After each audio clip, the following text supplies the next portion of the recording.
बंगाल में इस बार चुनाव सिर्फ पार्टियों की लड़ाई नहीं है, ये लड़ाई है तीन पीढ़ियों की सोच की। एक घर के अंदर दादा तो पिता और बेटा, तीनों की राय बिल्कुल मुख्तलिफ है। दादा कहते हैं पहले सिस्टम था, अनुशासन था, वो जमाना बहुत अच्छा था। पिता कहते हैं बदलाव जरूरी था और आज भी सुधार की जरूरत है। और बेटा वो राजनीति की बहस से दूर एक ही सवाल पूछ रहा है कि नौकरी कब मिलेगी।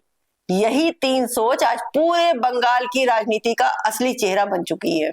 नमस्कार, मैं नाहिद और आप देख रहे हैं एक संदेश। दोस्तों, इस बार बंगाल का चुनाव सिर्फ रैलियों और रोड शो तक सीमित नहीं है।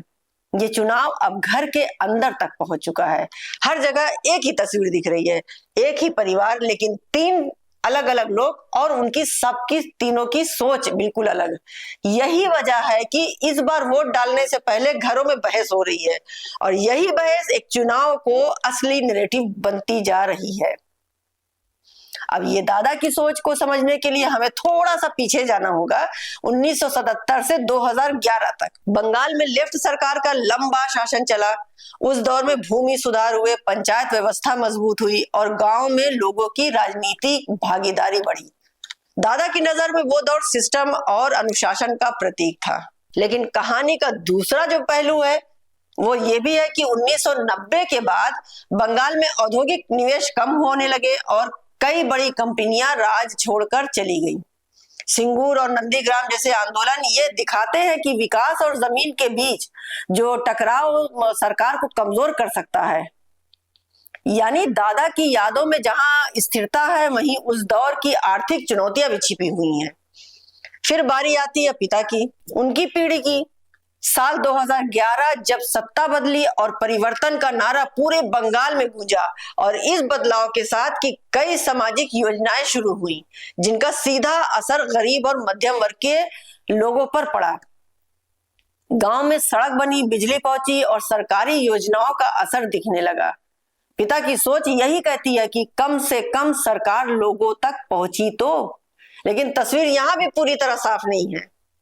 राजनीति, हिंसा, कट मनी के आरोप और प्रशासनिक पक्षपात जैसे मुद्दे लगातार चर्चा में बने रहे। यही वजह है कि पिता की पीढ़ी की पूरी तरह संतुष्ट भी नहीं है और अब पूरी तरह असंतुष्ट भी नहीं। वो बदलाव को सही मानती है लेकिन सुधार चाहती है। अब सबसे महत्वपूर्ण जो किरदार है वो है बेटा। आज का युवा विचारधारा से ज्यादा अपने भविष्य को लेकर चिंतित है कि मेरा मुस्तकबिल, आने वाला मुस्तकबिल कैसा होगा, आने वाला फ्यूचर कैसा होगा। उसके लिए सबसे बड़ा सवाल यह है कि सरकार कोई भी बने, नौकरी कब मिलेगी। बंगाल में बेरोजगारी लंबे समय से एक बड़ा मुद्दा रही है। वैसे बंगाल ही नहीं, यूपी हो, महाराष्ट्र हो और या फिर एमपी हो, हर जगह सारे सवालों के साथ साथ एक सवाल जरूरी रहता है कि हमें नौकरी कब मिलेगी, हम पैर पे खड़े कब होंगे।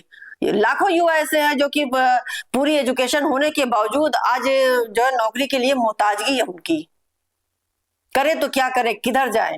लाखों युवा सरकारी नौकरी की तैयारी कर रहे हैं लेकिन भर्ती प्रक्रिया में देरी और विवादों ने उनका भरोसा कमजोर कर दिया है।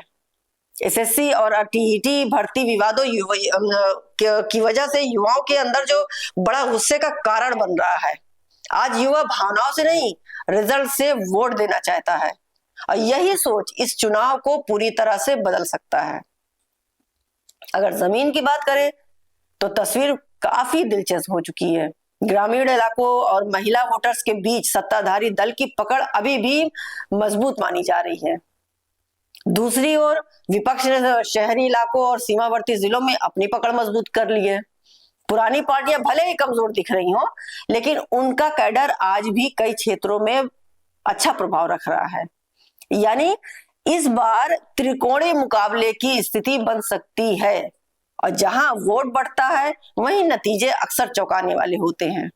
बंगाल की राजनीति में एक ऐसे शब्द बहुत चर्चा में रहते हैं, क्लब। कई इलाकों में स्थानीय क्लबों का प्रभाव इतना ज्यादा कि लोग कहते हैं अगर आप मकान बनाना चाहते हैं, दुकान खोलना चाहते हैं या कोई कारोबार करना चाहते हैं तो आपको मस्तान टैक्स देना पड़ सकता है और अगर आपने मना किया तो परेशानी बढ़ सकती है। यही वजह है कि कुछ लोगों में असंतोष भी बढ़ता दिख रहा है और ये असंतोष चुनाव में असर डाल सकता है। अब सबसे बड़ा सवाल ये है कि आखिर किसकी सोच सरकार तय करेगी। अब देखना ये है, क्या बंगाल अतीत की स्थिरता चुनेगा या बदलाव के मॉडल को जारी रखेगा, या फिर पूरी तरह भविष्य और रोजगार दोनों ओर मुड़ जाएगा। क्योंकि इस बार वोट सिर्फ नहीं पड़ेगा, बल्कि 3 पीढ़ियों की सोच का फैसला होगा। आपकी क्या राय है इस बारे में, हमें कमेंट्स बॉक्स में जरूर बताइएगा। हमारी बराबर उस पर बंगाल के चुनाव पर नजर बनी हुई है। जैसे जैसे जो सामने आएगा आप तक जरूर पहुंचाने की कोशिश करेंगे। तब तक देखते रहिए और मुझे इजाजत दीजिए। नमस्कार, जय हिंद।